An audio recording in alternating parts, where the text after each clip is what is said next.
Congress party అనేది ఒక సముద్రం లాంటిదని, పార్టీలో ఎలాంటి గ్రూప్ రాజకీయాలు లేవు, ప్రతిపక్ష పార్టీలు వీడియోలను సృష్టించి సోషల్ మీడియా ద్వారా ప్రచారం చేస్తున్నారని, ఇలాంటి తప్పిదం మళ్లీ పునరావృతమైతే కాంగ్రెస్ సైనికుల ఆగ్రహానికి గురికాక తప్పదని హెచ్చరించారు నాయకులు.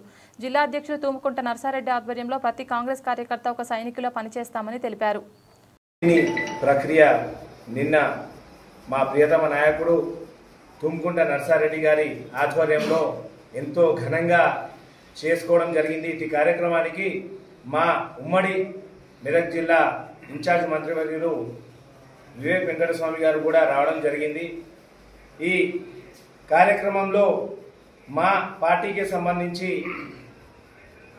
కొందరు వ్యక్తులు ఆ కార్యక్రమాన్ని డిస్టర్బ్ చేసే విధంగా చేసిన చిన్న అంశాన్ని ఈరోజు ప్రతిపక్ష పార్టీలు వివేక్ వెంకటస్వామి గారిని అడ్డుకున్నారు, ఆయన ప్రోగ్రామ్ని అడ్డుకున్నారు, ఆయనకు నిరసన సెగ తగిలింది అని చెప్పేసి యూట్యూబ్లో అలాగే సోషల్ మీడియాలో తప్పుడు ప్రచారాలు చేస్తూ రాక్షసానందం పొందుతున్నారు.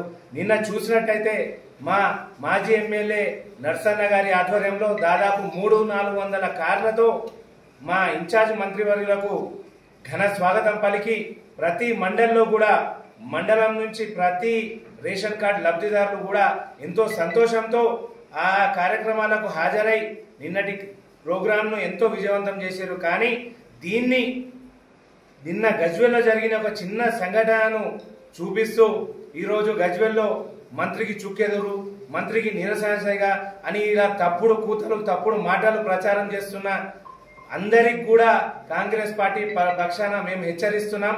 ఇలాంటి పిచ్చి కూతలు కూస్తే రాబోయే రోజుల్లో మీకు తగిన గుణపాఠం చెప్తాము.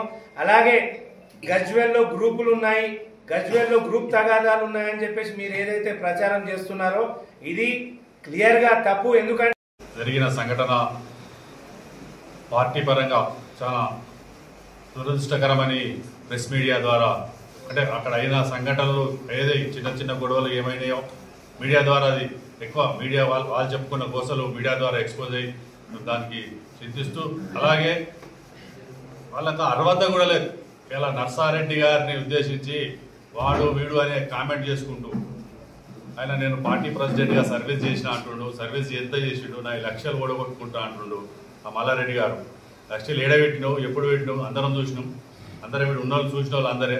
నువ్వు లక్షలు పెట్టింది లేదు, నువ్వు ఓడగొట్టుకుంది లేదు, నీకు రాలేదు, నీకు ఏదో పదవి రాలేదు అనే అక్కస్తోటి ఈ మాట్లాడము.